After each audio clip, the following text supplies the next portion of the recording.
రేపో మాపో జైల్లోకి పోయే కవిత జగదీశ్వర్ రెడ్డి తప్ప కేటీఆర్ తప్ప ఎవరు దొరకలేదు మీకు మంచిది. రెండవ రోజే 30 లక్షల మంది ఉచితంగా మహిళలు అక్కా చెల్లెళ్ళు నవ్వుకుంటూ ఇవాళ పెళ్లిళ్ళకి పోతున్నారు, బిడ్డ ఇంటికి పోతున్నారు, దేవస్థానానికి పోతున్నారు, సంక్రాంతి పండుగ ప్రతి ఇంటికి పోయి వచ్చిండ్రు. మాకు ఇవాళ మా అక్క చెల్లె పేదవాళ్లకు ఇవాళ రోజు నెలకు రోజు 200-300 రూపాయలు మిగిలిస్తున్నాం. మాసాల లోపే గ్యాస్ సిలిండర్ కానీ ఫ్రీ కరెంట్ యూనిట్లు కానీ ఇవన్నీ కూడా ఇవ్వబోతున్నాం. ముఖ్యమంది ఏంటంటే మేము 100 రోజుల్లోపే కాదు 2 రోజుల్లోనే చేసినాం. ఇవన్నీ కూడా వారం రోజులు చేస్తుండే.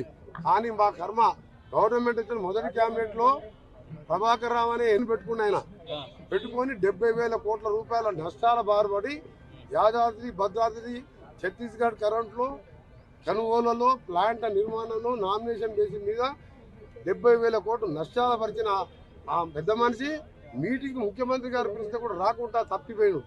ఇంక్లూడింగ్ జగదీష్ రెడ్డితో పాటు ఆ దివాళా తీసిన డిపార్ట్మెంట్ని సెట్ చేసుకుంటూ రిజ్వీ లాంటి సమర్థమైన అధికారులు వేసి వచ్చే నెలలోనే 200 యూనిట్లు చేస్తున్నాం. ఇంకొకటి ఏంటంటే ఫ్రీ కరెంటు వెంకరెడ్డి గారు అన్నారు ఆయన దగ్గరికి పోండి అని చెప్తున్నారు కదా. నేను ఒకటే చెప్తున్నా 30 లక్షల మంది యువకులకు 3,116 అన్నాము. 3,000 అంటే 30 లక్షల మంది యువకులు ఆ రోజు మీరు రెచ్చగొట్టుండే మీ ఫామ్ హౌస్లు ఇల్లు అన్ని కూడా బద్దలు కొట్టేవాళ్ళు. ఇవాళ మాకు 100 రోజులు టైం అడిగాం. 100 రోజుల్లోపే అన్నవారిని మీరు చెప్పుతో కొట్టండి. అంత ధైర్యం లేకపోతే బుద్ధిగా ప్రశ్నించండి. మీరు దళితుని ముఖ్యమంత్రి చేస్తే తల తీసేసుకుంటా అన్న మీ నాయనకి ఇంకా తల ఉందా లేదా?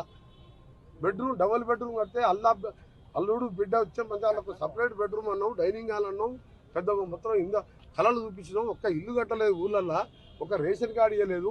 ఏ ముఖం పెట్టుకొని కాంగ్రెస్ ప్రశ్నిస్తున్నావు? ఇవాళ ఒకటే చెప్తున్నాం. ఇవాళ 64 గెలిచినాం, 10 సీట్లు తక్కువ మెజార్టీతో ఓడిపోయినాం, 300 ఓట్లతో కూడా ఓడిపోయినాం చేవెళ్ళ. ఇవాళ మంచి పనులు చేస్తాం.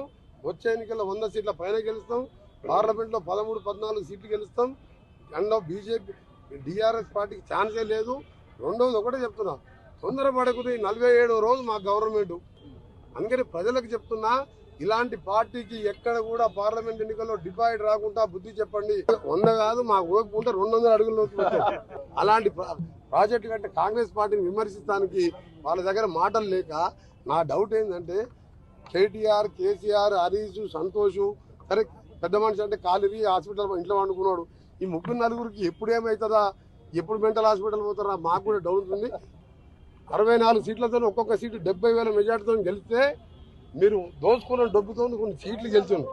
మాకు సమయం లేక టికెట్లు ఆలస్యమై మేము 80 అనుకుంటే తక్కువ వచ్చినాయి. ఎమ్మెల్యేలని, ఎంపీలని, సర్పంచ్లు కొనే అలవాటు ఉన్న ఈ దరిద్ర పార్టీ నాయకులు 6 నెలలు ఉంటుంది, 3 నెలలు ఉంటుంది, సంవత్సరం ఉంటుంది అంటే ప్రజలు నవ్వుకుంటున్నారు. అందుకు నేను చెప్పిన మేమే ఆ పద్ధతిలో పోవాలంటే ఇప్పటికీ ఆ పార్టీలా కేటీఆర్, హరీష్ తప్ప ఎవరు ఉండకపోతుంది అని మేము చేయం.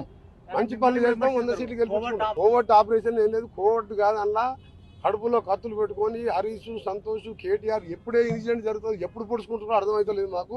రేవంత్ రెడ్డి గారి నాయకత్వంలో ఒక టీం లీడర్గా టీం మెంబర్తో కష్టపడి పనిచేస్తున్నాం.